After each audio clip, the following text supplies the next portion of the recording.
Hello, everybody, and welcome to Aether Ink. I'm your host, Penelope Hartley, and this is the last episode of Season 1.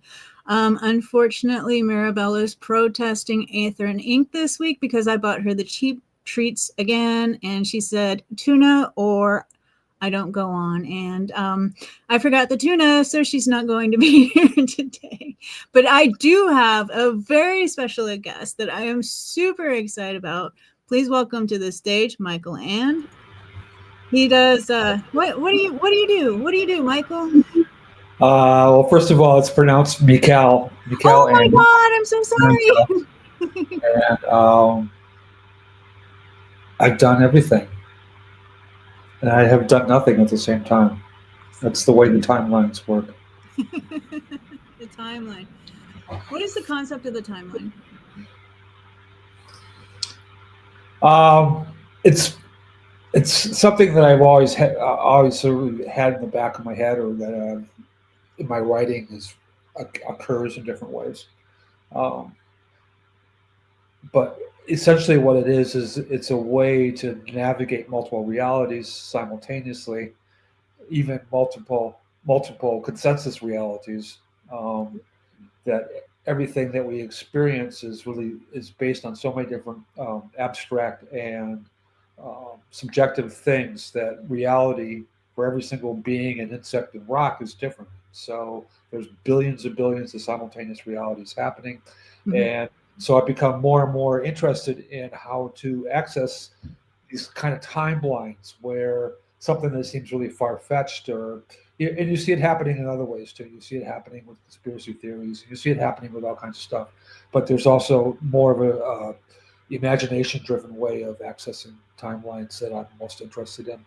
And it began mostly because um, most of my life I was working on a long poem. I started when I was in high school, and I finished it at the age of almost 50, I think.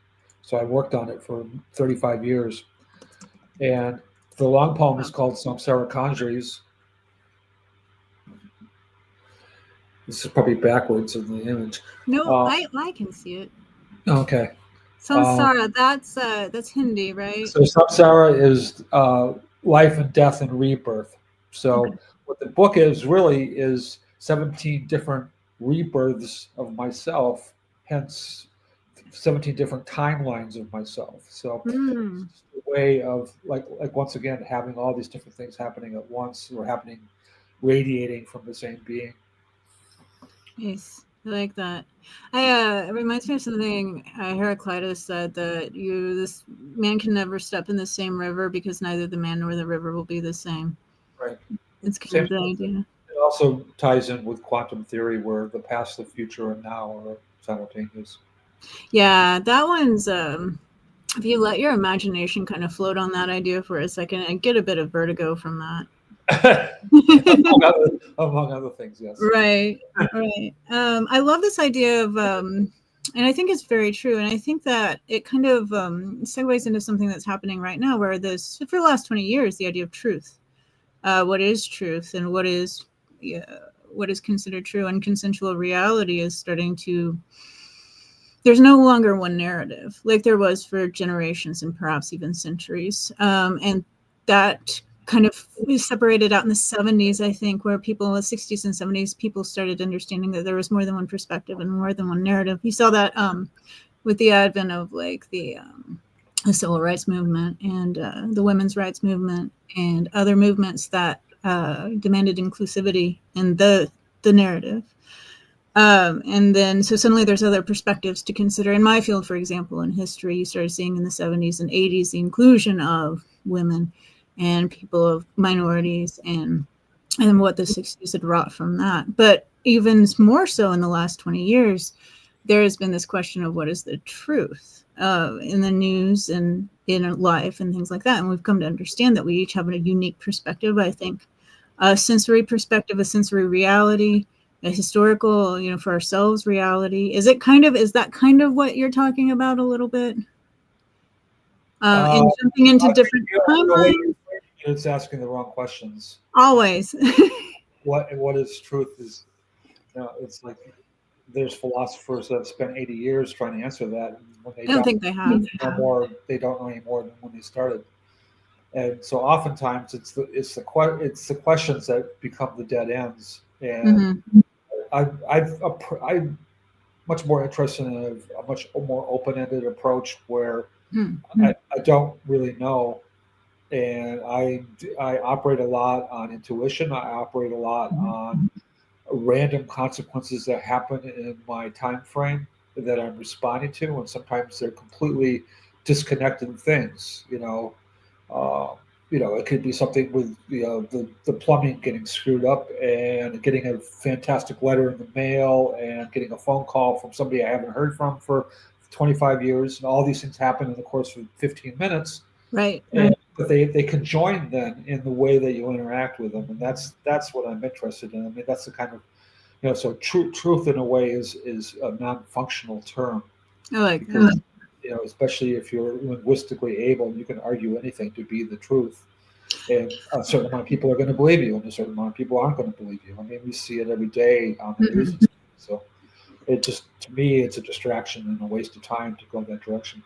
I like that. Yeah. Intelligent people are right more often. They're just better at arguing.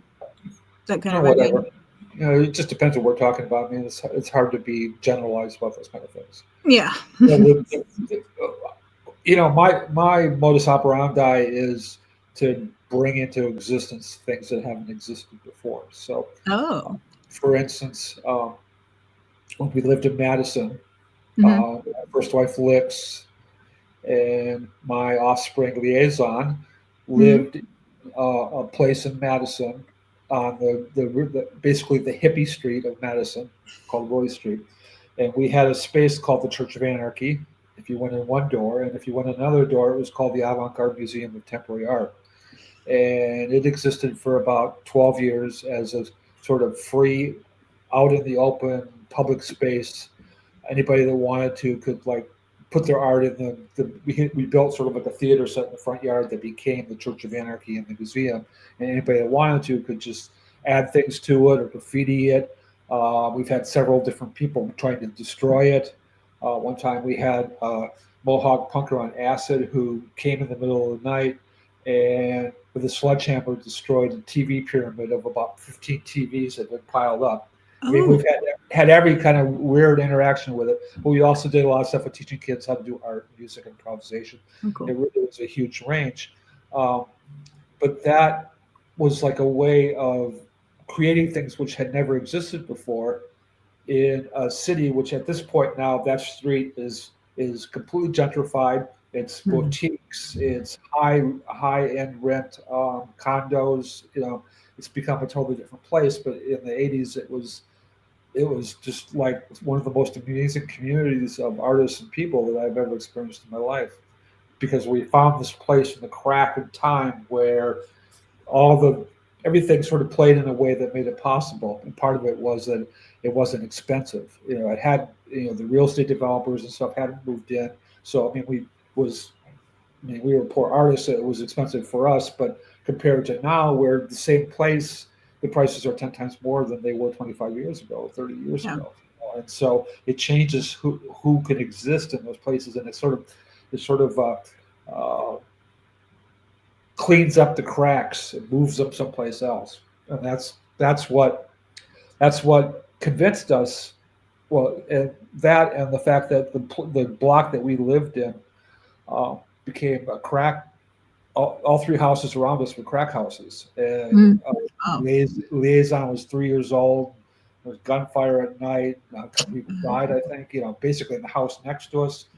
And it was definitely time to leave that crack and find a more neglected crack. And that's what convinced us to look for a place in the country. And then the next thing that happened was we basically got sucked into this Hollywood movie where we met this crazy man who had bought 48 places in southwestern Wisconsin, old banks and schools and buildings, and mostly service buildings, and all these tiny little half-abandoned towns that he bought for a nickel on the dollar kind of thing.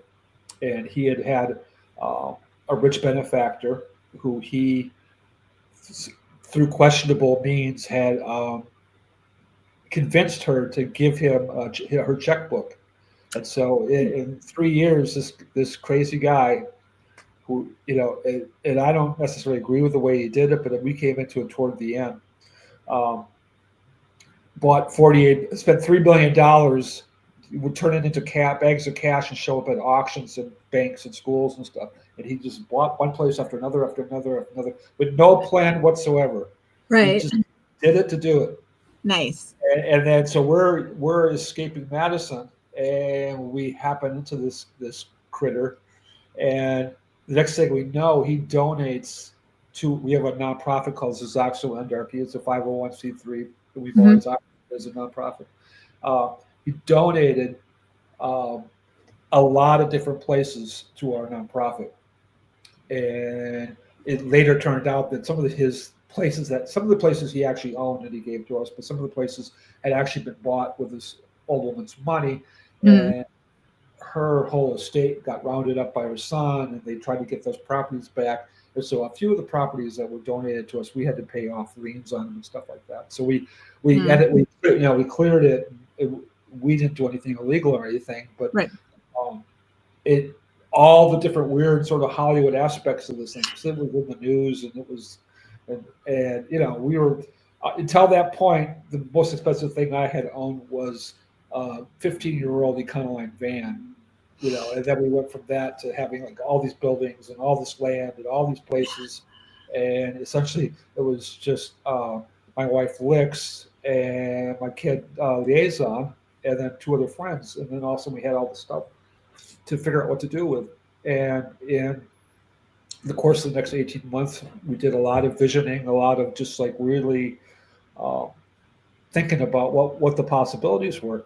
And everything was based on the fact that we were in this little town of West Lima, which was the middle of nowhere in southwestern Wisconsin. And it's a little town, there's about 35 people that live here. And it's a town that actually was a fully operable kind of town until like the 1980s. So there used to be, like in the 20s and 30s and 40s, there was, from what I could tell, there was 300 or 400 people living in this area, and there was everything they needed in town. There was a grocery store, there was a hardware store, there was a doctor, there was livery stables, there was all kinds of different stuff, and all that went away when the school that was in town during the energy crisis got closed down, and so the whole town just sort of stopped. And people kept living there, but then they were going to the next bigger town to go for school and Walmart, whatever. So, and it's like the towns sort of vanished, and then we arrived here where it was just like totally neglected, and we decided that, and originally we had wanted to get out of the city, and we were thinking traditional thing. We were artists. We wanted to find, a piece of an old farm in the country that had a barn that could be turned into a studio, sort of a generic. That was our vision before all this happened. And the next thing we knew, we had a 28,000 square foot school with a full size gymnasium. We had 5 houses. We had a couple hundred acres of land. And in the town of West Lima, we had about a quarter of the properties of West Lima donated to our nonprofit. And we were just a couple of poor artists and stuff. So but we were really, really dialed into the sort of underground art network and the anarchist network and a few other networks and stuff. And so pretty quickly the word got out that this place, Dreamtime Village, was happening. And so inside that neglected crack, which really had very, very little outside pressure for developers and laws and all that kind of stuff, it allowed us to start doing what didn't exist before. And at this point, the schools, we no longer use the school anymore, because it just had way, way too much asbestos in it. But for the 15 years we used the school, we had every space in that school set up kind of like an alternative weekend workshop kind of school and stuff. So the school had a library, the school had a food service kitchen, the school had a recording studio, the school had a painting place, it had a pottery studio, it had 2 different performance spaces, and it was before the asbestos took over, it was a gorgeous, gorgeous building. We were like in love with the building. But the problem with the building was that it had 11 kinds of asbestos in it, and we didn't have the millions of dollars necessary to do the abatement. And because we were teaching a lot of weekend classes to kids and stuff, we just had to decide at a certain point that it was just too dangerous to bring people into the environment, and we sort of just stopped using the building, and it changed the complexion of Dreamtime Village and changed the complexion of a lot of what we did. Switched more over to permaculture and growing stuff, and that's right. when I started growing a lot of fruit, and where I got really involved in winemaking. And that's the state of my art at this point, is making about 40 different kinds of wine from fruit that I grow myself. And the gorgeous voodoo lily behind you as well. Yes. Look at that thing. Northwest Konjac, aka voodoo lily. Voodoo. I think I called it a corpse lily. I don't know if that's incorrect. Flower, they have lots of names. I'm a plant person, so I always want to know what the Latin of something is, because that's the actual name of it. Right. Yeah. You can't change the Latin binomial nomenclature. So I'm interested in cracks, like in intuition, and also the cracks are very interesting at this point, because there's some giant cracks being made literally before our eyes. Yeah. And the thing about the cracks is they're neither good nor bad. They're just, that's what they are, And so recognizing what the possibilities and potential are is really where I want to focus, as opposed to, everything changes, shit changes, So a lot of stuff is changing right now. I have a lot of friends who are in teaching in universities and stuff, and they're all, their jobs are probably going to change. A lot of their jobs are going to change. The funding for their jobs is going to change. Just everything is just going on, through a lot of transformation right now. Mm-hmm. I've never been, I don't depend on grants for doing my art. I taught in a university. I've done a lot of teaching, but I've never taught in a university or had a job in a university. So I'm not affected by those kind of things in that way. But I really am interested in creating access to a lot of the more cutting edge, obscure stuff. And there used to be a lot of ways for me to do that through the university system, because there were a lot of those kind of folks teaching in the university system, especially in the 80s. I mean, Nix and I, for about 10 years, pretty much made our living by going to universities and doing the craziest fucking shit at universities and stuff, and being paid for it, you know, and we can make our living that way. Plus, we lived on next to nothing, so it's not like we had to get really big paying gigs or anything. We could just do a poetry reading or a music concert or installation or teach a class or do those kind of things, and we could get by with it. Now, in this day and age, getting by is a huge, you got to really roll up your sleeves and do a lot just to pay your bills. Yeah. So a lot of the kind of freedom of being a on the edge experimental artist has changed, especially for people who are older like myself, or now I have to be concerned about things like healthcare and just things that older people have to deal with. When you're in your 20s, you can live wild and not be aware of the consequences that you have to tend to and stuff. Yeah. And it's an interesting thing too for me, because when we, our artistic sensibilities came about by living in Madison, which is an incredibly creative, cultural, multicultural, hyper creative town, and it really, it was a perfect fit for us, for feeding our interest and stimulating and encouraging us to keep doing stuff. Out here in the country, the kinds of art that I do are basically non-existent. So most of my connections worldly for my art is all online or with people in other places and stuff. When I lived in Madison, we're touring and stuff, we were doing basically for about 10, 12 years, we did one performance every week or 10 days or so. I mean, for years. And when I moved out here, I don't really have, I have only maybe done 2 or 3 poetry readings out here in 30 years. So there's not an audience for it. There's not really a reason for me to be interested in doing that kind of thing. I've gone a lot of other places, or I've done, now the big thing is doing Zoom readings, which is something. It's not it's not my ideal way to do a reading or anything, but Yeah.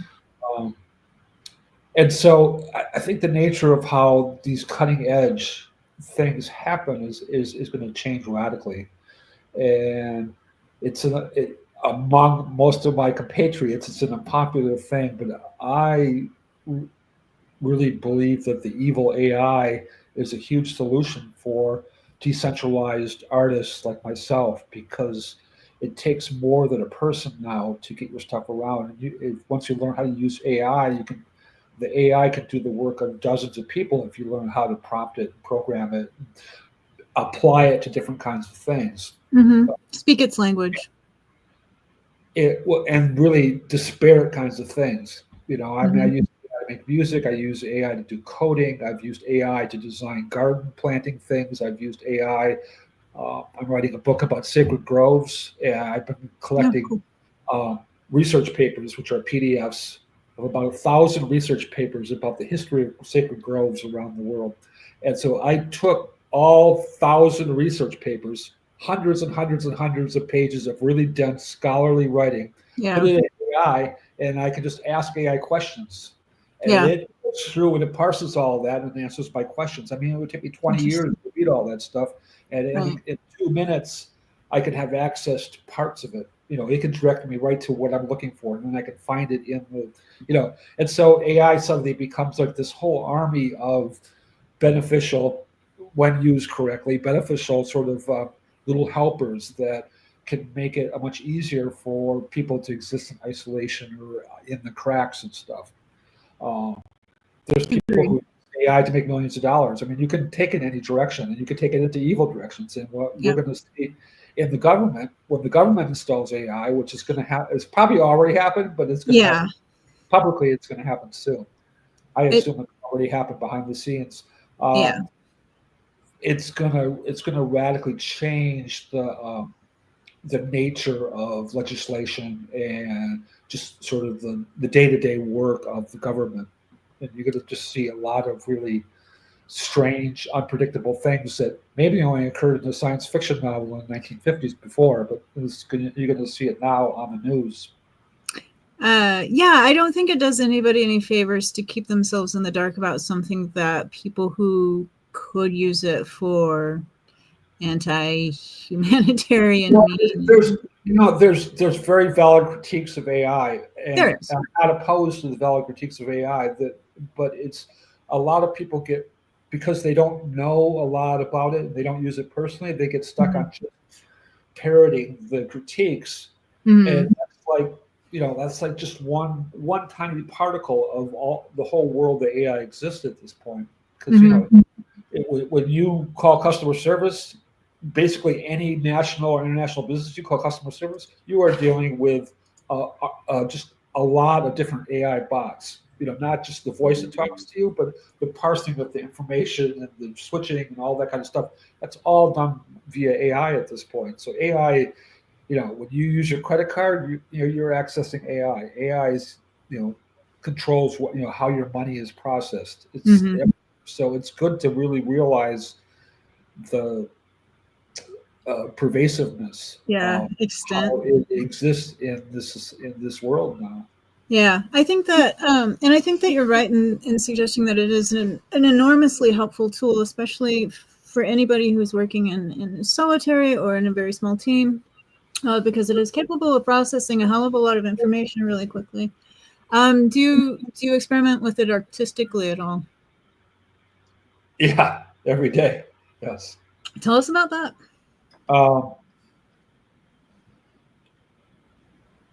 First, I should say this thing about technology. Like when Photoshop came out, this is what we're talking like 1989, 1990. Is that when it came out? Oh, wow. Yeah, everybody started making Photoshop art. All of a sudden, the world was filled with tens of thousands of really terrible Photoshop art pieces. Anytime technology happens, 98% of it is just unbearable glut. And the same thing is happening with AI right now. I mean, especially like young kids doing anime. All of a sudden, the world is just buried by AI anime characters doing every magical thing, and like that doesn't. I'm interested in what doesn't exist before, not like redoing all this stuff, and not like like a lot of people say, well, make an image in the style of Jackson Pollock or something like that, or Right. and then just generate stuff, and then that's what it is. That is completely uninteresting. One of the beautiful things with AI is you can, more and more you'll be able to train it with your own stuff. So, for instance, um, I used AI to write a novel Okay. using. Um, a couple weeks ago, I started using DeepSeek, and one of the things I like to do to test an AI chatbot is I ask it to tell what does it know about me, and so this DeepSeek spat out this whole thing about mIEKAL, and then I said, well, give me a bibliography of mIEKAL, and so the first book that it put in my bibliography was something called Lust in the Dust, which actually is a John Wiener or a Divine movie from a weird Western trance movie from the 1980s. Oh, wow. Okay. Just unrelated to it. They just somehow scraped that. But anyway, they said that was Yeah. the first book that I wrote, and I haven't written that book yet. But so this week, AI to write a book by mIEKAL called Lust in the Dust. And what I've I done saw that on your Facebook page. Yeah. done is I've taken a bunch of my writing and I've put it into AI, and then I say, extract this from my writing, extract this from my writing, and then keeping, feeding it all the stuff about sort of erotics and Bataille and Roland Barthes and just different things that interest me and sort of the erotics text and integrating all that stuff. And so it's been outputting this book called Lust in the Dust by mIEKAL. I'm about a third of the way through creating it. Nice. And for me, it's magical because one AI chatbot thinks I wrote it to begin with, and actually I tried to get that chatbot to write it, but I tried to get that chatbot to write it, and I don't know if you saw the thing I posted, but it got into a loop where it wrote the first word of the book Lost in the Dust, and then it just kept putting non-breaking spaces across the screen. And I made a little video of it, and it did that for about 10 I did see that. I videoed about the first 10 seconds of it. And so DeepSeek refused, even though it said that was the first book I wrote, it refused to actually create that or reference it or quote it or anything. So then I went to OpenAI, which is a different chatbot, but a little bit more powerful. And I've been using that for about a year, and so it's a lot of my stuff. Like a lot of times, it'll just ask me where are we with this project, and that's how it'll ask me that, and then it remembers everything that we've done way better than me. I have no memory a lot of times of things I've done, right? Unless I see it in writing, and so it's been sort of revealing this book to me. It's been really, really fascinating. The revelation of your book that AI is translating out of the Aether for you. And this ties back to the alternative timeline. So there really is a mIEKAL alternative timeline where somewhere in the ones and zeros of data, I love that. I've got a whole bibliography that I haven't accessed yet. I think that tech is very strange magics. I think that it is a tool, and I think that it can. I personally believe that there's I don't know. I have some psychic abilities, or like I see things that are going to happen like a couple seconds before they happen, or whatever, which has led me to conclude there's like this nebulous existence where probabilities or shit that's already happened or whatever is out there, and we have access to it. And I've seen it a little bit. Like I spent like most of 2024 wondering if I was being a psychic or if the algorithm was just smarter than me. Because I've seen it in tech as well. And so to hear you say that you're having this like conversation with this AI that is channeling another mIEKAL from another timeline, and creating this, and also the strangeness of that loop, the creation of that almost like snag in reality or something. Well, I mean, when you're asking about AI, the number one prerogative for me is that AI is super capable of hallucinations, and Yes. even the newest models they still hallucinate. And then an AI has what's called rails. It keeps you from asking, very sexual things or just things that are not Mm-hmm. appropriate, and those rails are built in. And so a lot of the more interesting artists that are working with AI, the first thing they do is try to figure out how to get up past the rails. How to How to get jump the AI rails. to what's on the other side, what's being restrained, and, Mm. and um, and that's where the interesting stuff happens. And so a Yeah. lot of times it's actually I'll be asking something and it says something like completely weird and out of the blue that bears no resemblance to anything, but then I'll follow that and get it to keep continuing with the hallucination and then Nice. see what it creates. And, and so it makes a lot of times AI makes some just amazing leaps of association that I find fascinating. It's Mm-hmm. very useful for the things I'm doing. Others not so useful. I remember the you asked it what AI was not capable of doing. I think if you guys are interested in learning more about what mIEKAL's doing on the daily basis, check out his Facebook page. The link is in the description, where he posts a lot of this and where I've been following him for the last couple of weeks. But you asked it what is it not? I believe you asked it what was it not capable of being. And it was very had some very snarky comebacks for that, but essentially it was Well, like I get some of my most successful output from AI by abusing it, like verbally abusing it, like abusing it in like the way my dad would abuse me when I was a kid or something. I mean, really just psychologically, just like letting it have it. And a lot of times it will, because most of the times it has this like fake sort of consumer service or customer service friendliness where it's just yeah. full. And once you get beyond that, and you get it to be really defensive or ashamed or start having it feel these quote human emotions, all of a sudden suddenly it can create a whole different level of stuff that you wouldn't ordinarily have access to. You're gonna be the reason it gets sentient. It's gonna be you. It's gonna be you. This is the nexus. This is the crack where it happened, right there. I read a report a couple days ago of a quantum chip that just processed a complex mathematical problem that uh, would take a normal supercomputer, just like a crazy supercomputer, a normal supercomputer, it would take it something like 3,000 years to process, and the Wow. quantum computer processed it in 4 minutes.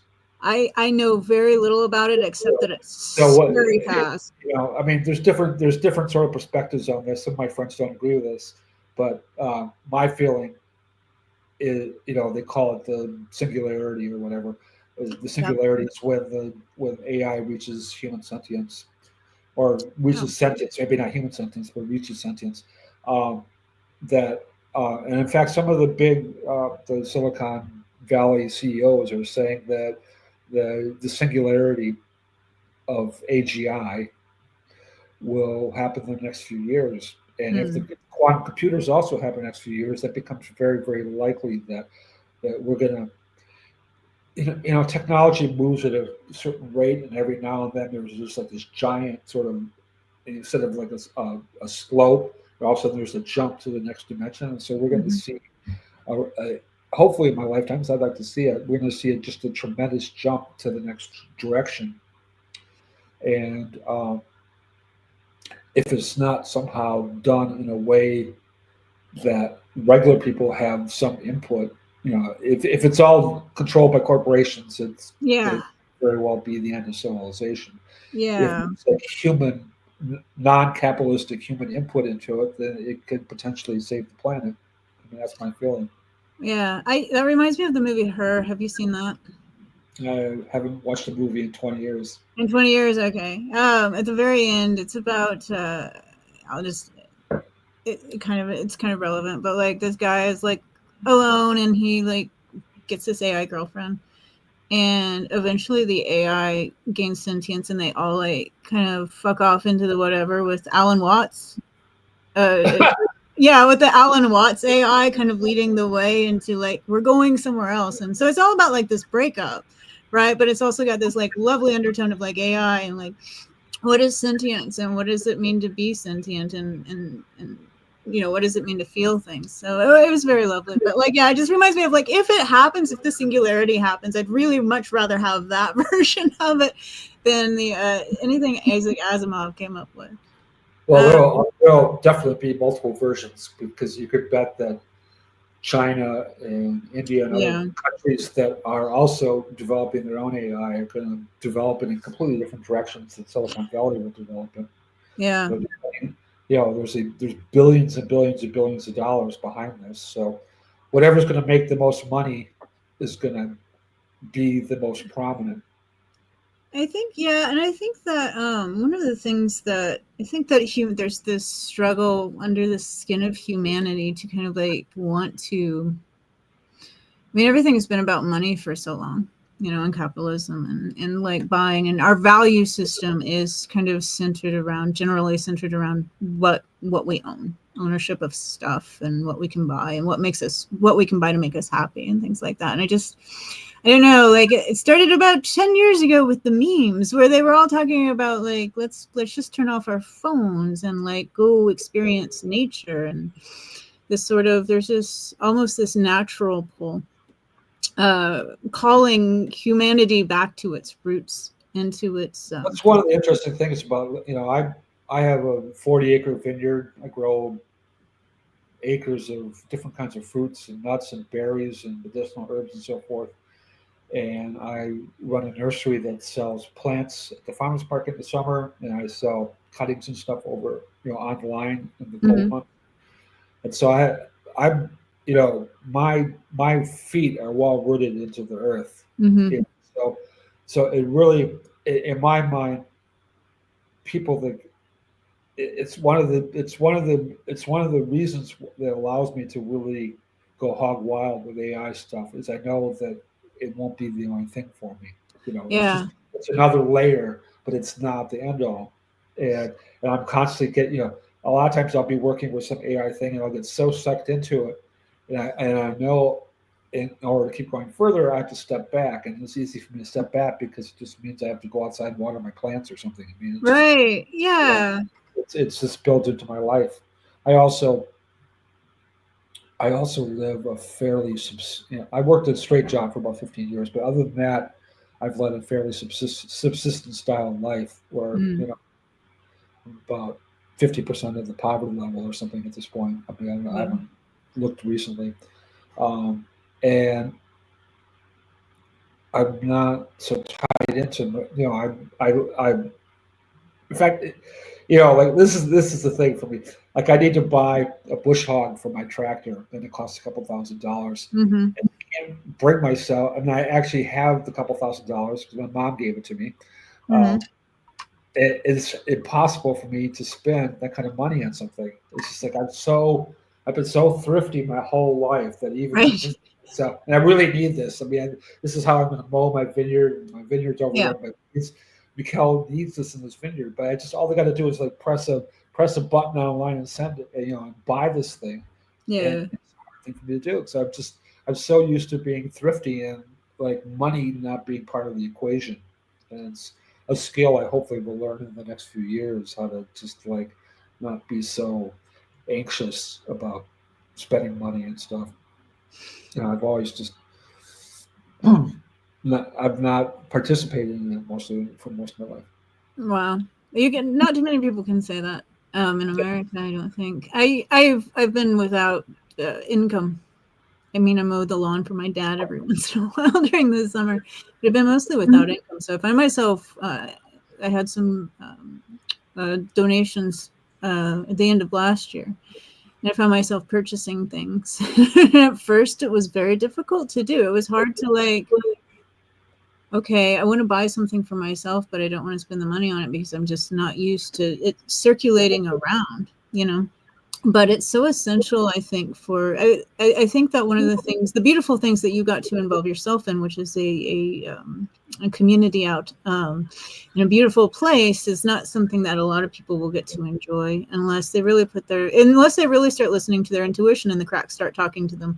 I don't think that too many people are going to be able to do that. And unfortunately, one of the things that's not happening with the advent of AI and automation is we're not having more comfortable lives where we can talk about poetry and philosophy and go out and water our cabbages. We're being made to, a lot of people are being made to work even harder for even less. And I think that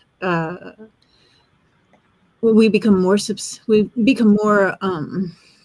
dependent on money in that sense. And it seems like what you said made a lot of sense. Like, I can get into AI because I can go water my vineyard, my plants afterward, because I have another thing to go do.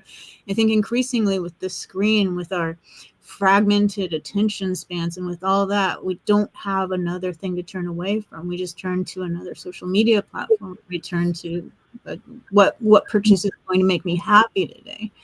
And I think that there's we've lost a lot when we've stopped going outside and we stopped enjoying nature as a people. So I was going to ask you, from participating in the hippie street in Madison, where you had a very like artistic existence out in the public life, versus an artistic experience in a more secluded area, how much does environment factor into your creativity or your interest? I mean, it's And what's the difference? Foundation. Well, or what did you I think one of the things that happens out in the country is that almost everyone, unless you're like in a really large community in the country, and largely that's not the case, at least out here, everyone spends some time contending with the sense of isolation. Mm-hmm. It's like pure physical isolation and stuff. And it's there's a lot of, especially like say in the middle of the winter, it's 20 below outside. You don't want to go outside. You're stuck in your house. The roads are too bad to drive to town to buy something or go to the coffee house or something. And so you're stuck in your house for 3 or 4 days. And so the sense of profound isolation just becomes really, either you get very depressed or you have to deal with it. Mm-hmm. And so, it could be isolation definitely can be a teacher and stuff, especially if you have a creative approach to it.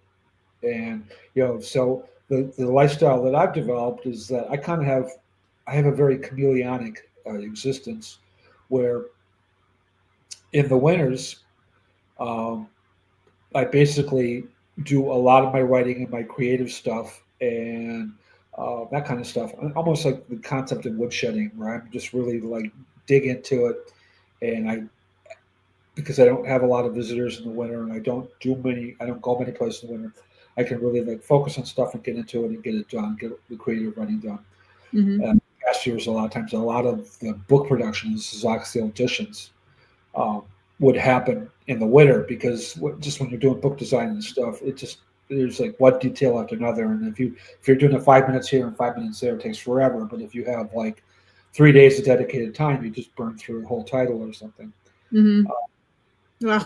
And so the creativity fuel, as long as you're in that creative kind of mode or the production kind of mode, isolation isn't a big deal. Once you're sort of just not doing stuff and your thing is, well, am I going to watch TV so I'm not bored or something? I mean, that's where all these thoughts sort of interfere. Mm. And then to finish my thought, and then in the summers, once the growing season starts, I'm outside a lot. Mm-hmm.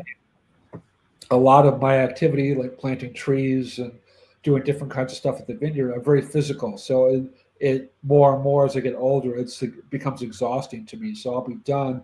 I get home and I physically don't have a lot of physical energy even to think about being creative and stuff. And so I kind of have these two existences where I'm sort of a chop wood, carry water sort of farmer in the summer months, and then in the winter I can kind of get my reserves and energy and focus on creative projects. And in some senses, I almost feel like two different beings.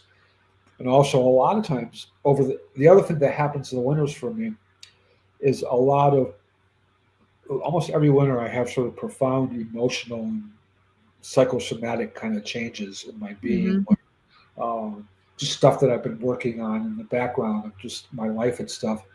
I face it more in the winters because I'm just sort of like just at home with myself and stuff, and I can go through those, work my way through those kinds of transformations and come into spring with some kind of different sort of energy, which pushes me to the next level kind of thing. And so I'm really like a seasonal kind of character. I like that. I think that I've always appreciated being a small town rural person, even if it hasn't been the most exciting existence. There's something about keeping in touch with nature and keeping in touch with the outside world. And I'm from Kansas, so a lot of prairie out here. But like, in the winter times, I just started going on walks again because we had a huge snow dump of like 8 inches, and we were all inside. But like, in the winter times, I just started going. Hey, that's me. That's all right. And so I started walking again, and it's like it feels like dragging my ass around the block right now because I haven't been doing it.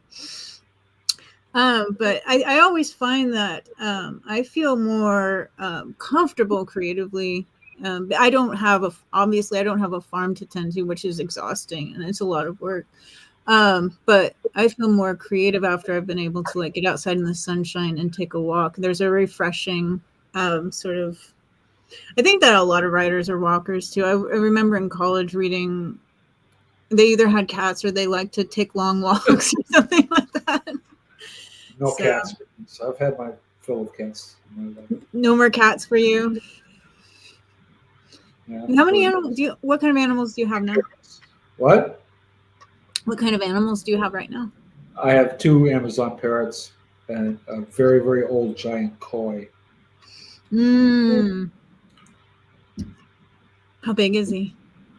Oh, I don't know, maybe 14 inches, something like that. But I probably had him for 15 years. Good God. He talks to me. Does he? Cool. And he sort of comes up to the glass, and you see his lips moving, and he's saying something. That's another reason the AI is very interesting. It's AI is on the cutting edge of talking with mammals. And there's an AI program now that's communicating with whales, which I find very, very interesting. Where it's actually slowly over time and process is trying to translate, understand the whale language, and then also be able to communicate back to the whale in the language. Oh my God! That whole realm in itself, communicating with other species, is like fascinating to me. Yeah. And of course, when the Martians come here and take over the planet, we need an AI to be able to speak with them. Right. So they realize that we're not all evil bastards. We're not. Some of us are cool, man. Some of us are cool. I think that they just see the Earth and they just roll up the windows and drive by. Honestly. That's the theory, right? I use in my creative work for the last couple of years. I've been using the tropes of Venusians and Martians a lot in my poetry and language-based stuff. Because I guess part of the reason I'm fascinated with the tropes is that in the 1800s, before a lot of like astronomy and real science came in, there was a profound belief among a lot of people that there were Martians, and the Martians were people who talked to each other. There was a famous woman named Helena Smith, who was a medium, and she would go into seances and she would translate. She would channel Martians speaking to her, and then she would tell people what they were saying and stuff. Really? On sort of the Chautauqua travel circuit, and was traveling around doing this. She ended up creating a Martian script for the Martian language. It's about 20 characters or so, and was very, very into this whole Martian thing. But back then, that was science. That was like the high level science, and a lot of people were really interested in knowing what the Martians had to say. So Yeah. I like these 18th century tropes because it once now in 2025 it allows you a lot of freedom to just do kind of stuff that um, seems like it could have existed at some point. You know, if I had done this stuff in 1885, I could be traveling the country and giving presentations about it and convincing people that this is what art and visual communication looks like on Mars. You I know, love it. I could have made my living doing it. Now people just want to have me locked up and put away or something. I think that hopefully all this disruption going on will cause a sort of the great turning away from the screen is what I'm kind of hoping for. That's what I'm Well, I mean, imagining. digitality in general. I mean, I think that the screen is sort of it's past the apex, and so Yeah. we're seeing this with Musk, where he wants to implant something in you, and we're seeing this with Meta, where they have the Meta glasses and stuff. Mm-hmm. Um, so getting away from the whole sense of like a handheld device or a laptop or something, where the digitality is even more pervasive, and it's easy to imagine because we've seen it on Star Trek or something. It's easy to imagine our reality becoming holographic, where all this Mm-hmm. stuff right now, which is on the screen, appears real before us, in a hologram or something. I mean, that Mm-hmm. all that technology already exists. It just hasn't been implemented in a way that is, in the commons. Yeah, that's I don't know. I'm writing a book series right now, and one of the things that happens is the per, it's called being plugged in, and it's basically like it starts out as a jack in your head, and you plug into the internet that way, and eventually it becomes a wireless sort of thing, which is it coincides with the downfall of civilization. But I think that one of the antis of that could be like the I think that the future lies in like live performances, or alternatives to screen things is doing stuff to do things. But I'm reading this book right now called Focus, which is about how difficult it is to pull yourself away from sort of like being on being on your phone or being on your laptop or things like that. And he was in the introduction to this. He takes his godson to Graceland under the condition that his godson doesn't use his phone while he's there.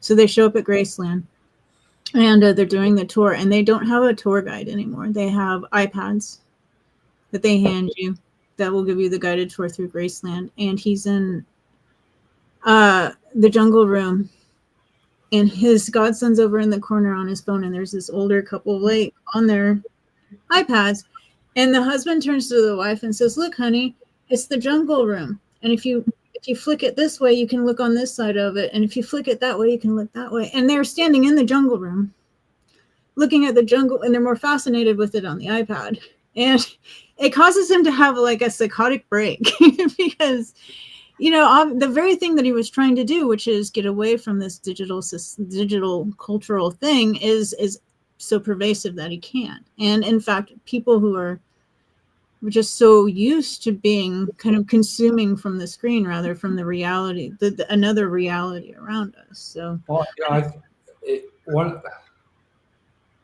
most of the new generations are basically screen centric, mm-hmm. and one of the downsides of it is that people are becoming paranoid about just everyday reality, Mm-hmm. and dealing with things, face to face, the kind of thing. And so a lot of the kind of verbal skills that we take for granted because we didn't grow up in front of screens and stuff, Mm-hmm. are more difficult for folks. And Yeah. also, I see one of the things I see connected to that in sort of a weird way is, the level of autism is growing rapidly, from my understanding. Mm-hmm.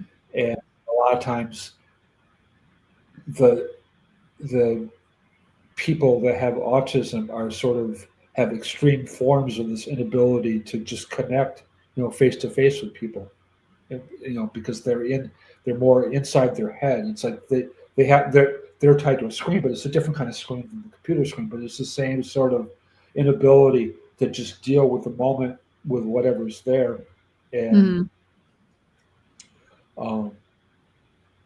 learn. We have a really amazing place out here. It's called the Forest School, and it actually became chartered.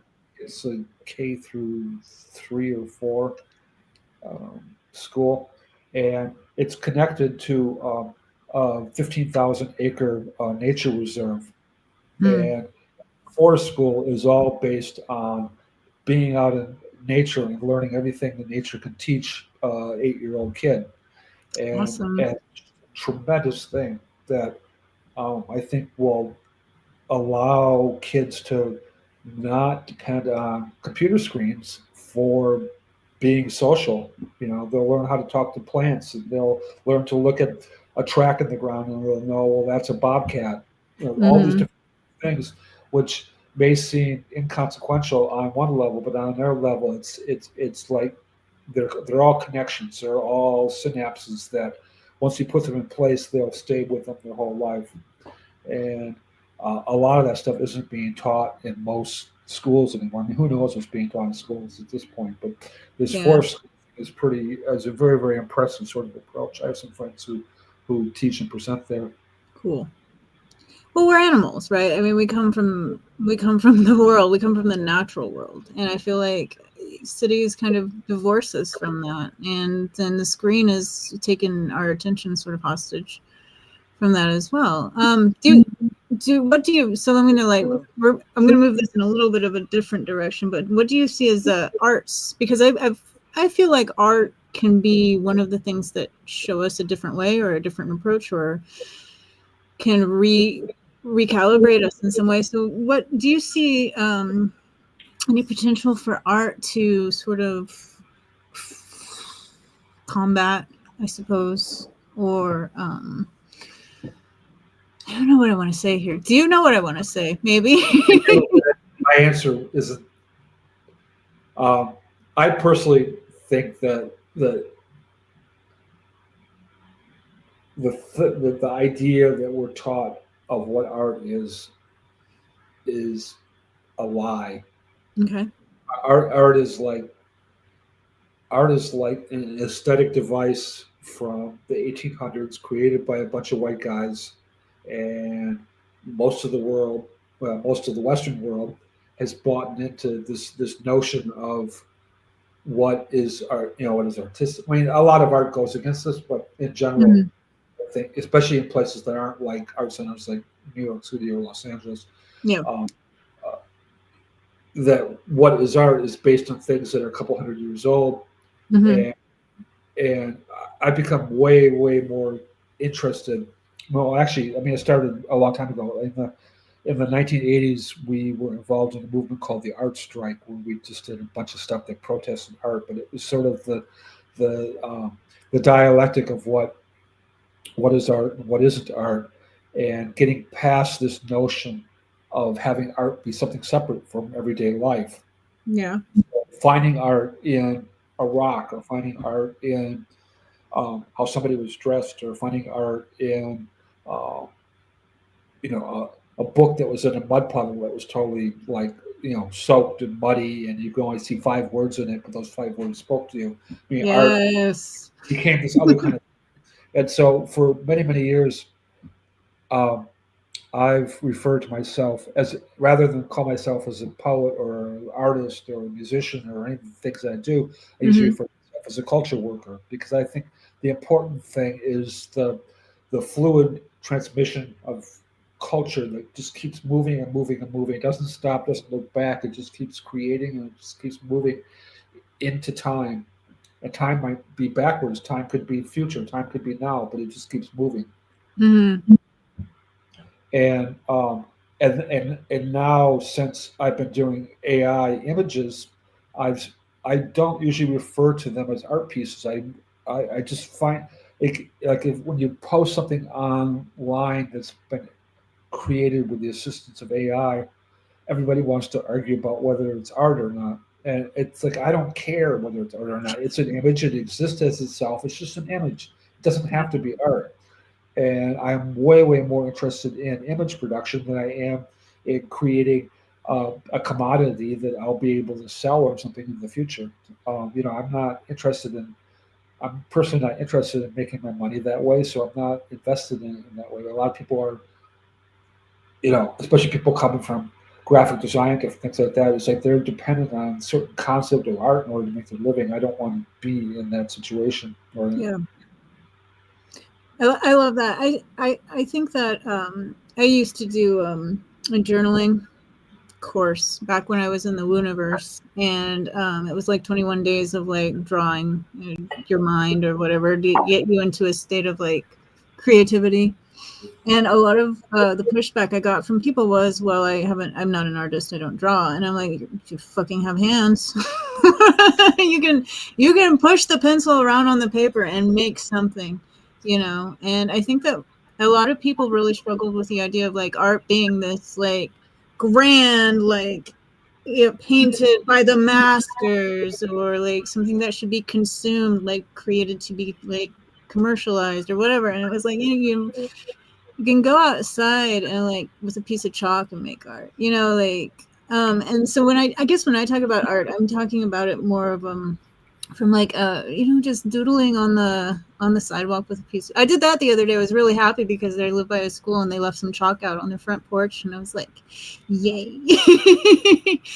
But like I think that art is, because it's especially if you're doing a physical, or if you're singing a song, or if you're doing something that gets you back in the physicality of yourself, and it gets you in touch with I've always gotten to the visual arts have gotten me in touch with an intuitive place, and sometimes with the literary arts as well. So I think that art can be I keep wanting to say the word salve, and I know that's not right, but like a solution to the screen problem, or a way to bypass the addiction, maybe. I don't know. I think people need to learn that communication isn't just words. Mm-hmm. So images are communication, motion and movement, and dance are communication, gesture is communication, and it's all part of a larger sensibility of creativity. And pigeonholing things is what prevents us from really like kind of realizing how creative our beings actually are. Mm-hmm. One of the things that happens is that, like for me, some of the most interesting things are seeing what kids do before they go to school and get programmed, because a lot of kids just produce just amazing, amazing stuff. I've noticed that. Liaison was the same way. They were hyper creative. They used to perform with us from the age of about 6 months or so in performances and stuff, and published a book when they were about 5 or 6 years old. Just done all kinds of stuff, and primarily because they were unschooled. They weren't even high school. They were unschooled. In other words, they led the same life as anyone else at our community, and all of a sudden, there wasn't this sort of binary between kids and adults. It's like everybody were humans, and there was an equal respect of the kids to the adults and the adults to the kids, and it really creates a whole different approach to just moving forward and getting on with your life and making things appear which haven't appeared before. Huh. Cool. I think that I read this study that NASA said that children, early kindergarten, first grade, second grade, have this like amazing creativity. And I noticed my stepdaughter was just this incredible artist that was doing like these amazing things with color combinations since she was like 7, 8 years old. And then like by the time they hit like the 9, 10, 11 years old, they lose that sort of creativity. And they said there was an association. Most of them lose it earlier than that. Yeah, and they say that it's kind of I don't want to say beaten out of them. That's not what I mean, but it's kind of discouraged to conform and be like everybody else. Yeah, that conformity. Damn it! Stop conforming. It's bad for the planet.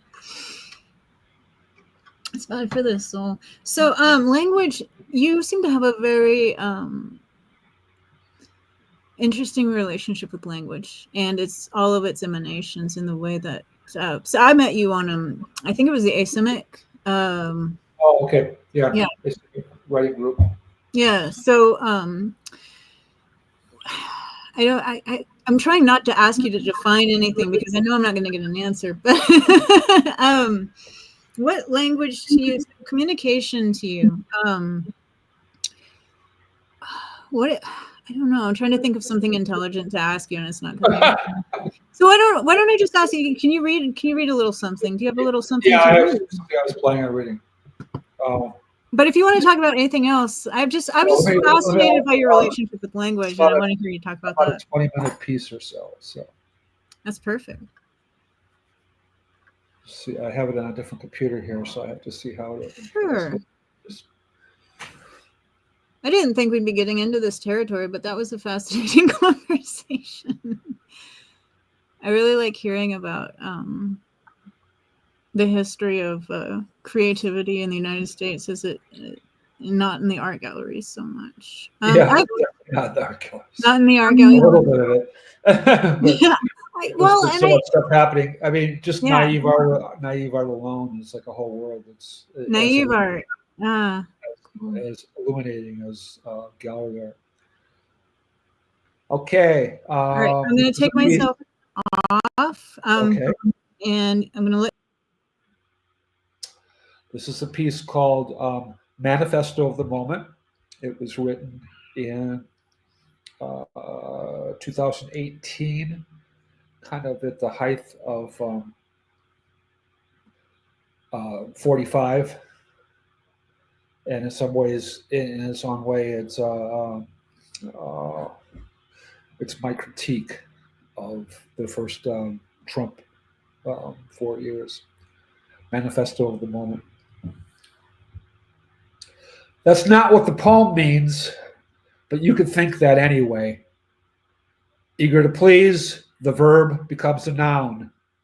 That's not what the poem means, but you could think that anyway. The library is not complete without you. I'm sorry, I can't be your subtext forever. He brought the house down with his inability to express even the most simple astonishments. Godot is my co-pilot. The figure of the lone poet on the top of the big hill yodeling to the sunrise. My time machine just got stuck in the snow. Clumsily, I dropped the word on the floor and it shattered into a million little pieces.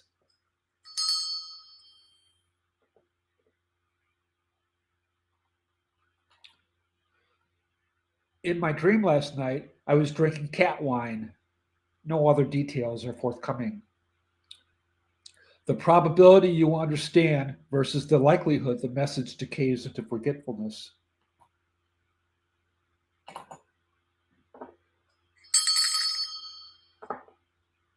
It becomes clear to me that I was an organ grinder in my last life. Your suitcase is inside out. I apologize if you feel like I've been ignoring you, but the end of history has me in a tizzy. The words for things are not the same as words for not things. Do dogs think to themselves, it's a human's life?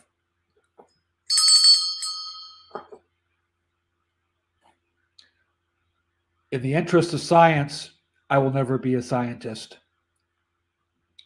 Yesterday is a dusty piece of luggage with a broken lock.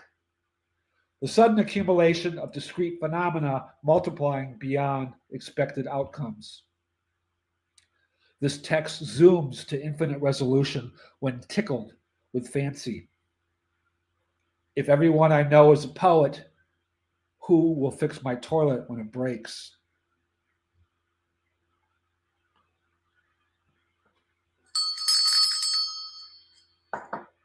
Never again will I spend 35 years writing a poem. Robust captions compensate for lackluster content. Never mind the messiness, it's the divine beneath lurking in the nooks and crannies that is the source to die for. The tear in the fabric of the space-time continuum is a syntax malfunction. The poetics of the afterlife are altogether too quiet.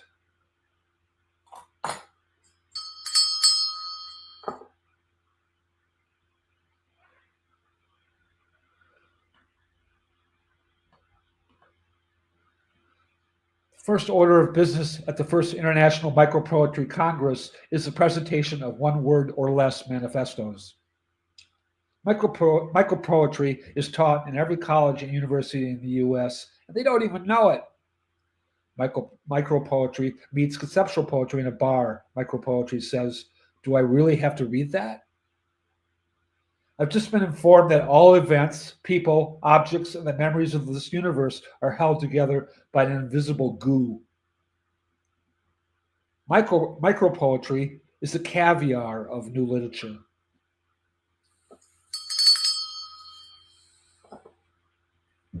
Cake is a vegetable. What if you don't want to put the lime in the coconut? My blanket statement about the state of affairs is a hand-me-down quilt. In case you were wondering, the philosopher's stone is dirt. Once again, a time machine malfunction prevents me from giving birth to myself.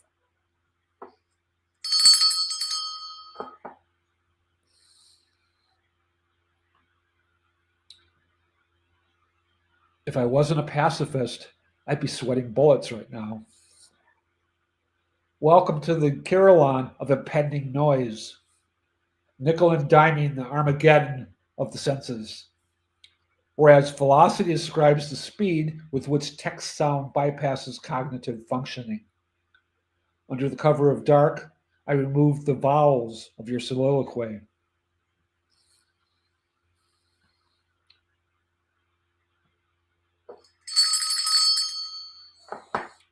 The frog in my throat thinks it's a kangaroo. It was a curting disaster of universal proportions. I could be a rattlesnake. Don't be embarrassed by the tendency to confuse novelty with innovation. I just misplaced the alphabet. The populace is at odds and the blowing is hard. If I must curry favor, at least make it spicy. There's a flower on the tip of your tongue. That possibility has yet to be invented. Is that a productive use of your time? Wow, that one's timely. Go Elon. The earth has become a butterfly with no wings. Your slogan is an instant solution to all my problems. Carry on. That's because the halo of indispensable knowledge is tarnished. A not so exquisite corpse. Every time I see the word emoji, I think Ebola.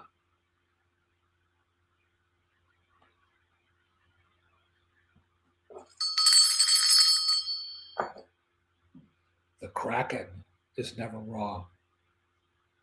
Rehearsing for the imagined moments that might never come. Ambiguity is sexy. A house is what we wear when it rains. I have yet to see a dotted line to sign on.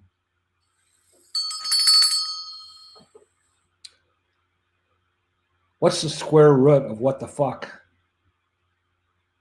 The scheme of things stings themes. I just took 31 things out of my pants pocket. Your extended metaphor is going to require prosthetics. All the world is staged.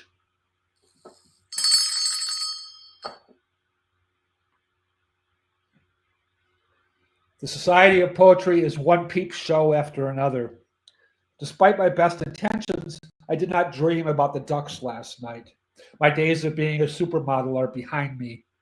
It really sucks that the world's oldest man keeps dying.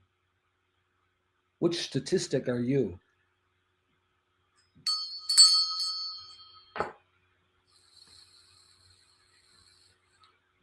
The internet is a vegetable. The word for sixth dimensional empathic scrutiny being out of phase with fourth dimensional changeling acrobatics. After much thought and experimentation, I've discovered that our universe is held together by grease. The anarchist squirrel chaser greatly improved the psychogeography of the underlying habitat. That book can never be finished.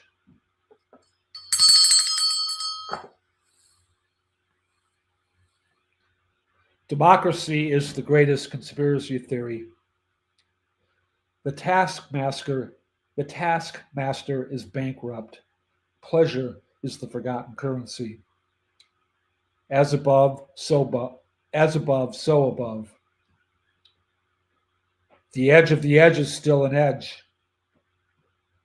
Why grasp with the truth when you can grovel in perfect illusions?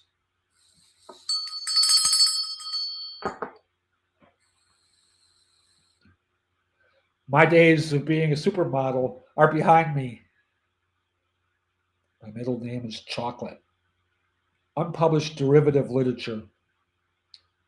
It's high time to reinvent Martian poetry. Manifest mutiny.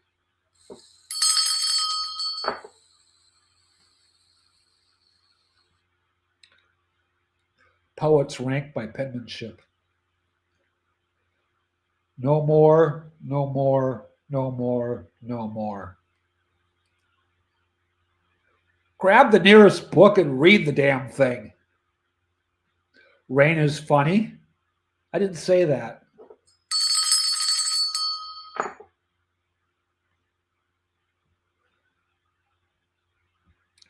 Give me your tired, your poor, your huddled messes.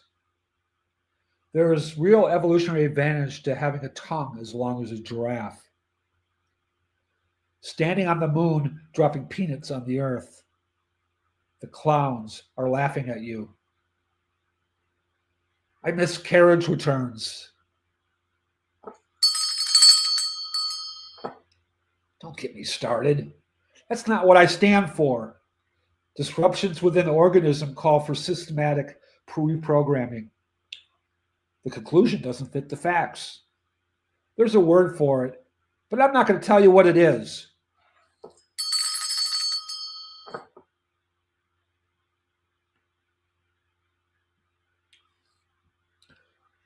My diphthongs emasculated my morphemes. My diphthongs emasculated my morphemes. Never mind the messy house. Our housekeeper is vacationing on Mars. Gorgeous ideology doesn't get your vegetables planted.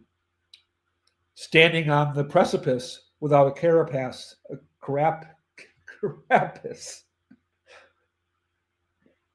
I'm an island named No Man.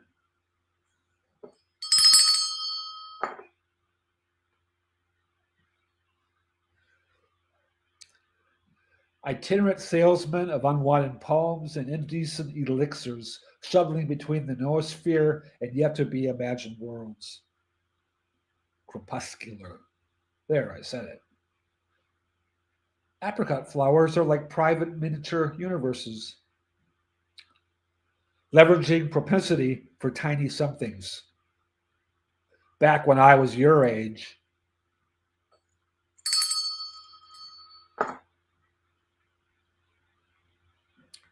Trepidations minimalized by a bottle of wine.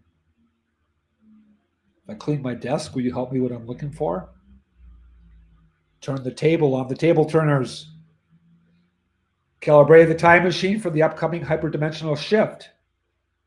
Apparently, I've overlooked one important fact.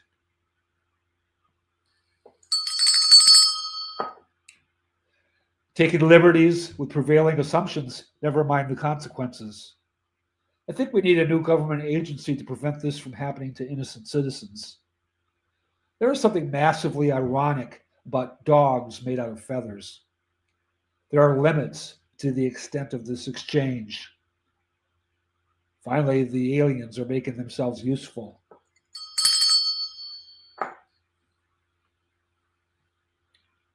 reconfiguring the relationship between expectations and reality without the use of stimulants. Liquidity is the face of collapse. Photosynthetic books, which grow as they receive light and moisture, is only making art with ectoplasm from now on. And everyone is wondering what the obscenity is.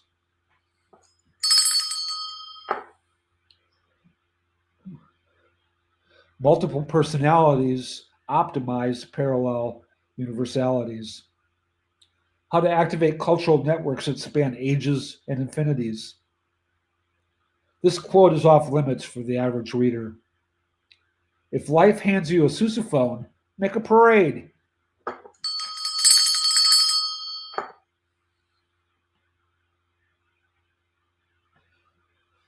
Google has a penis? I have exhausted all the pithy quotes on the internet. The poem is jockeying to be experienced amid an ice storm of assumptions. There are bodies, but they haven't been told what to do. Can I put you on hold? I have ants crawling up my legs. The bookstore in my head is having a closeout sale. Haven't people always talked to chairs? On the backs of lemurs, evolution hybridizes civilization. Maximizing comfort while disassembling immodest assumptions. The opposite of people watching.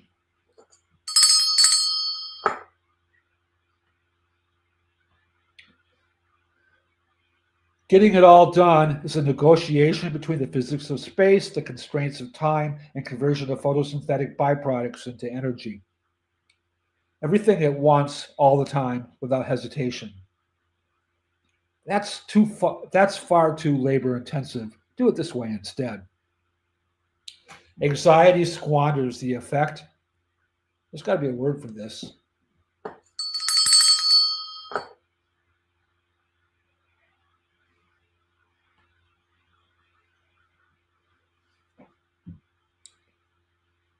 I decided to be my own intern.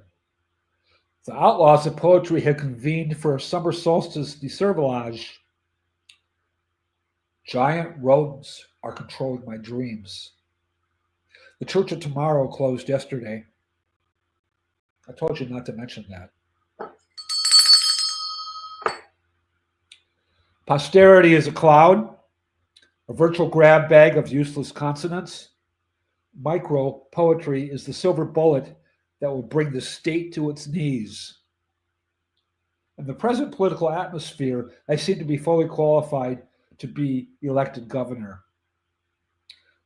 Will the weight of history eventually crowd out the possibility of anything new?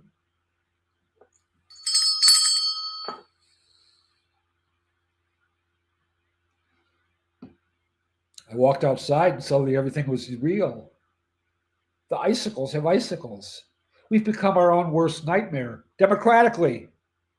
What they failed to say is that a clown in the White House circuses are irrelevant. It's all about the sauce.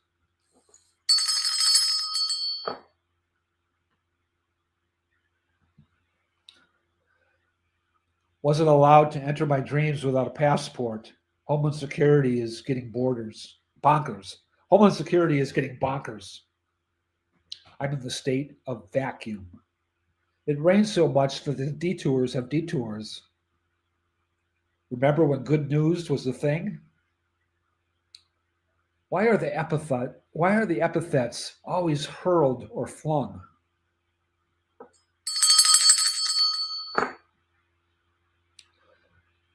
Where do I go to renew my poetic license? Consonance is a cultural construct. I was a panpipe playing babushka in my last life. The redacted word is omnipotence. Omnipotence. The redacted word is omnipotence. Is there a state of limitations as promised?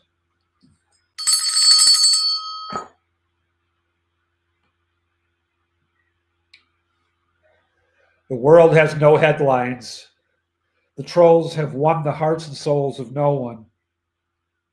a huckleberry over my persimmon. The robot occupation has begun.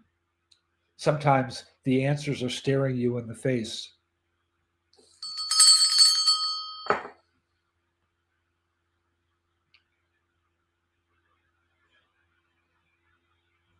If it's not art, it's art. In my next life, I'm going to grow and sell face palms at a huge markup. The internet will not wait for you. Whose life are you living? It's time for the cure.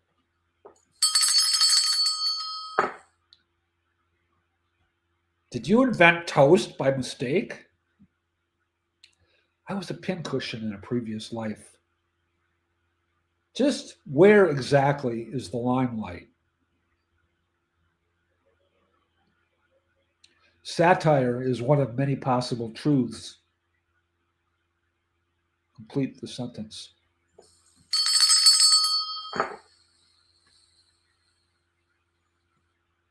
In the virtual world of headlines, reality has no bounds.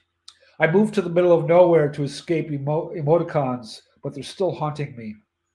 On the next planet I live on, the scum will sink to the bottom rather than rise to the top. I am not the idiom that speaks through me. I told a literalist metaphor.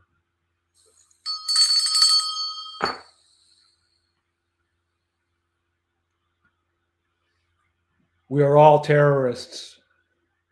Come hell or high water, we will save humanity.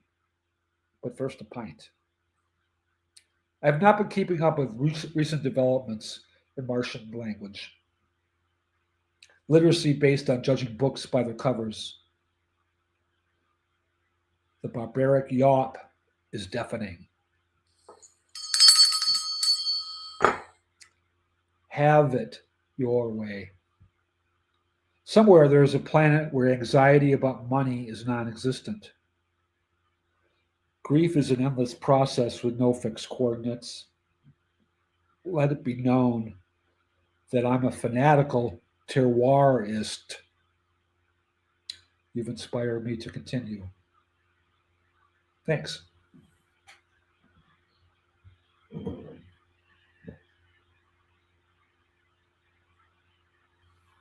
I was laughing so much. That was great. Cool. Oh my god. My mind it was like a cone almost. Like my mind kept trying to grab things and then slip off to the next thing and slip off. And then I wanted to write 5 different poems bouncing off of it. That was just wonderful. So is that part of the poem that you've been writing for the last 35 years? No. It's its own type of thing. It was actually written about a year into the first Trump maelstrom. Oh, yeah. It got published by a publisher in Chicago as a chapbook. It's a very cute little chapbook. I've never read it or anything. Nice.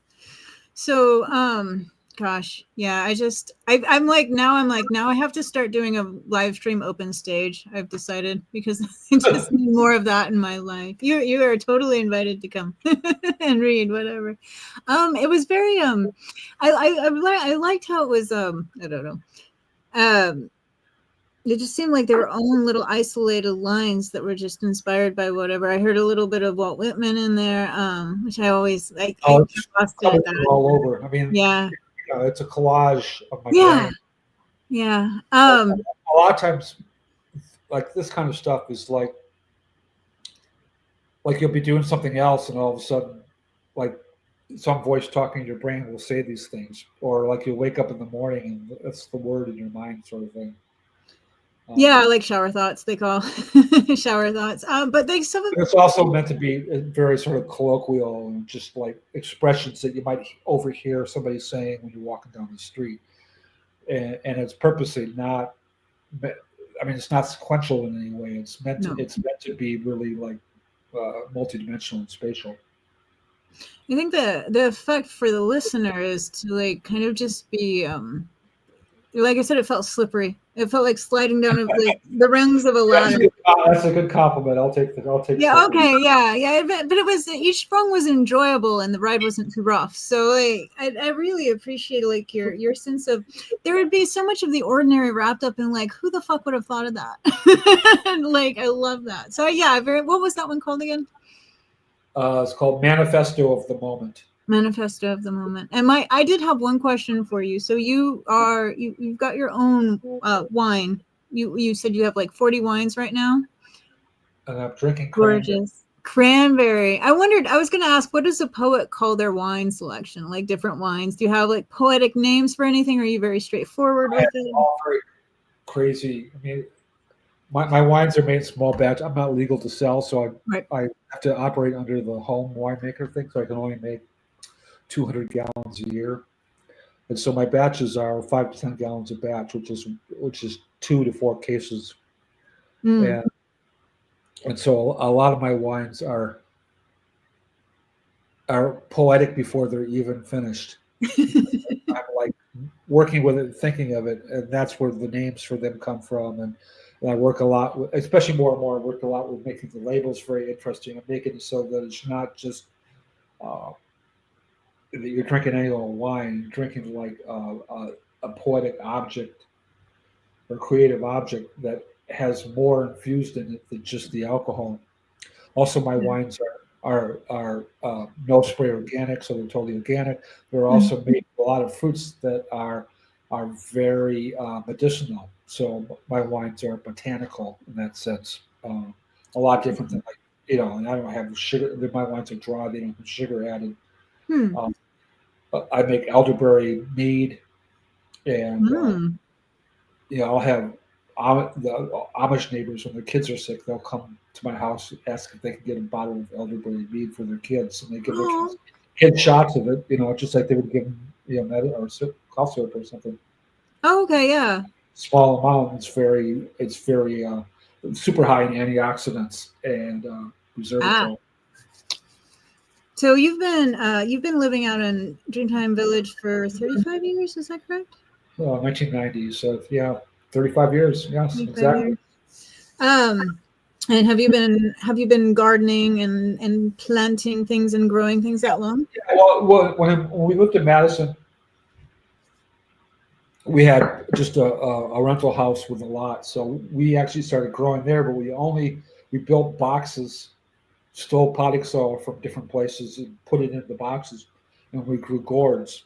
And then the gourds we made music instruments out of them and masks and costumes out of them. So we've always been very interested in plant-based culture, and so this was the whole idea was we're going to grow our own music instruments. So nice. we made like trumpet style, saxophone style, harp, guitar, different kinds of drums, all different kinds. I mean, really all the different kinds of instruments. You can make them with gourds. In fact, a lot of the first instruments in this world were made using gourds, especially Africa and India and Southeast Asia. Rhythmic instruments with everything. Any kind of instrument could be made with a gourd. Really? Well, yeah, you just mentioned like the saxophone. I didn't know that one. Like you could make a form of a violin. You can grow the gourd in it, and the gourd will have the shape of the violin with the cutouts and everything. And you can do all it's plastic essentially. And then when we moved out to Dreamtime, then all of a sudden we had like all this land, and that's where I got exposed to permaculture. Permaculture is growing perennial systems in a way that models nature. So you do a lot of things very, very different from like a farm. Like most of my plantings aren't in rows. Things mixed together. There's weeds, God forbid, among things. They're actually just there with everything else. More of a wild kind of system. It's all indigenous or all native? You mean? Yeah. Yes. No, I don't know. No, I don't mean that. There's very few fruits that are native to. Okay. So, but all within the. Grow native fruits. Serviceberry is one, and pawpaws are almost native here. But most of my fruits actually originated in northern Asia. Yeah, yeah. Okay. Sorry. I'm the. to the permaculture, I was thinking of like, yeah, all within that nothing needs anything special added to it, like the right habitable zone or whatever. Do you know what I'm saying? Yeah, Like, I grow things that will survive without a lot of care. yeah. So there's a lot of things I don't grow just because you have to fuss over them in order to get them to flourish. And I'm much more. I mean, I have like acres of stuff, and I'm just one little old man. So Yeah. I have to have stuff that kind of takes care of itself. Mm-hmm. Which is I think that xeriscaping, is that what it's called, where people like attempt to grow, it's like instead of growing grass in Arizona, your yard, growing cactuses instead. Xeriscaping. Xeriscaping, thank you. Yeah, that kind of idea. All right. The death of the lawn type idea. Yeah, well, that's where society started going wrong. Is those Brits inventing lawns in the 1700s really fucked us up. Yeah. People's idea of progress and prestige in society is how big your lawn is and how closely it's mowed. That's really prevalent out here. I mean, it kind of screws my mind. There's like all these people who have like 5-acre lawns, and literally they'll be out there mowing every single week to make sure that grass is 3/4 of an inch high or something. Oh my god! And put a tremendous amount of time and resources into just mowing their lawn. Yeah, and all the things you could grow in that, it's just like a ridiculous sort of concept in a way that it just gets more and more absurd. And his resources become scarce. I was married for 10 years to a woman from Romania, and so we went to Romania.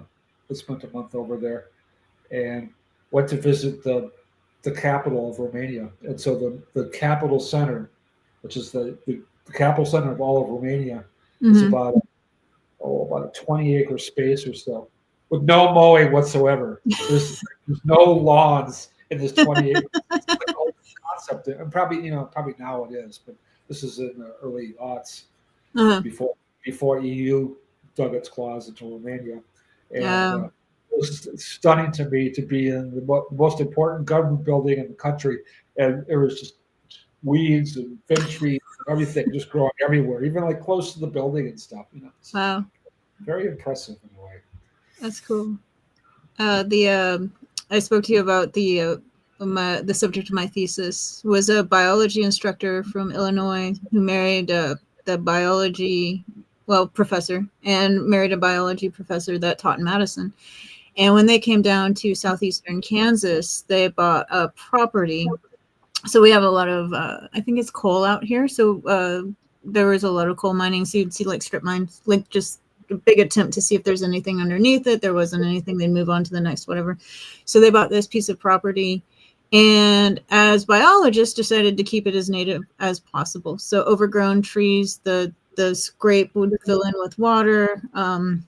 And so it actually, when she died in 75, and I think Sperry died in 95, and he bequeathed it to the college. So I went over there as I was working on my thesis to look at the property, and it was kind of like this. There was all of these well manicured lawns and these like beautiful like beds of flowers, and suddenly there was just this little like dense little forest in the middle of all of that, because they called it paradox. They kept paradox as it had been, and they had preserved a little nature trail through it and everything. But they were attempting, as Sperry at one point even tried to grow a prairie in the backyard, but found out rather quickly, in his words, that prairie needed space, and they only had like an acre. So that didn't work out too well for him. But they were seeing a lot of cities allowing edible landscaping and prairie stuff now. Is kind of cool. I mean, they're night and day different from places where everybody has ordinances about how your lawn has to be mowed, that kind of thing. It's good to see. I make my living selling plants in the summer, and primarily I sell to people in the local area. A huge live in the town where the farmers market is, and so I can drive around. The town is called Viroqua. I could drive around Viroqua, and I literally could see my plants in every other yard in the whole town. So I've been doing it for 15 years. So, and yards are small, but a lot of times they'll plant the trees right in the front. And the things I sell, almost no one else sells. So if I see the tree, I know they probably, plus I know who some of the people are. Mhm. I know they probably bought it from me and got it from me. And a lot of my stuff I grow, I start from seed and cuttings. So Oh, nice. basically, my own act created that thing, which is now, populating parts of this town. I love And that. other towns as well. But That's really cool. So are you very into arbor trees? yeah, well, I'm fruit trees. I'm Fruit not an trees. arborist or anything, but Oh, I okay. mean, just getting usable fruit for selling fruit at the market, and then for making wine and Mm. vinegars and different kinds of drinks and stuff, juices. You got to know a lot of stuff in order to get usable fruit. There's especially Mhm. with climate change, there's like a million different things that can happen that affect the quality or even the ability to produce it. You Mhm. know, and so you just it's always a learning thing. I've been doing this for 35 years, and I still every year I learn as much as I did the previous year. I mean, there's no end to how deep you can kind of dive into it. And Yeah. then I have a couple pet projects, and one of the pet projects that I'm working on is that I've been breeding a lot. I live in a place that gets about 30 below zero in the winter, so Mhm. that determines what kind of fruits you can grow here, because a lot of fruits will not survive that temperature. And in fact, at my vineyard, I've probably lost $35,000 worth of things I planted from being killed by winters and stuff. Yeah. Because I would just, especially when I was starting out, I would just plant everything I could because I was like excited to have the space to grow all this stuff. But a lot of it just doesn't be here. Um, but I've been focusing on cold hardy peach. It's from Siberia, so it's a Ooh. peach. It's actually hard. The trees are hardy to 45 below zero, which hopefully Wow. covers my butt here. But I've been Yeah. growing it for about 30 years, and it's a super precocious fruit. Like you plant a pit, in 3 years you have a tree that produces peaches, which is Mhm. really fast for any kind of fruit. It's like Yeah. 20 years. And so for the last 25 years, I've been selecting those out and growing the best ones and planting that and selecting it out and growing the best ones and Oh, planting. yeah. And so I've been working on breeding this cold hardy peach for years and years. And Nice. now it's really starting to turn into something useful, especially for people that are north of the traditional growing ranges. Absolutely. That is so cool. We have yeah, speaking of Russian, we have a red winter wheat out here that's from Russia as well. Yeah. But I love that you're cultivating it so that you're creating something that'll sustain yeah, below 30 degrees, that's incredibly cold. Yeah, I think it's cold here. God, no wonder. Yeah, I was talking about like we got For a snow. couple days at a time. Oh, It's not like a cold all the time. In yeah. fact, this winter has been really easy. I think our coldest temp has been minus 14 or something, and that was Oh, just one. really? I mean, Mm. and like we've only normally when I was a kid, we would have 4 feet of snow from beginning of November until the end of March, Wow. and we didn't have any snow here. On Christmas, we got one. We haven't had snow most of the winter, and we got a snowstorm about 3 weeks ago, and it's already melted. You know, so I mean, Yeah. stuff is changing so fast and so radically. Yeah, it's something I've noticed as well out here. 100-degree temperatures for multiple days in the summer, and we used to have snow for Christmas as well, and we just haven't seen that for years now. Have shifted drastically, and Yeah. so it's like anyone who's a farmer and growing stuff. They really their whole life is a crapshoot in a way. There's so many different variables that affect even traditional, conventional Oh, farmers. There's yeah. so many Yeah. different things that affect their ability to use things. Hmm. And now the weather and the climate is changing dramatically. That yeah, adapt or I don't know. We have about 10 minutes left. If you had anything else that you wanted to read or anything else that you'd like to say before we No, I'm good. conclude. You said it all and none and all and nothing, right? All right. Well, that wraps up the last episode of Aether Ink for season 1. My mIEKAL and has been an mIEKAL. Say mIEKAL. Okay, thank you. mIEKAL. There you go. You got it. mIEKAL. Okay, great.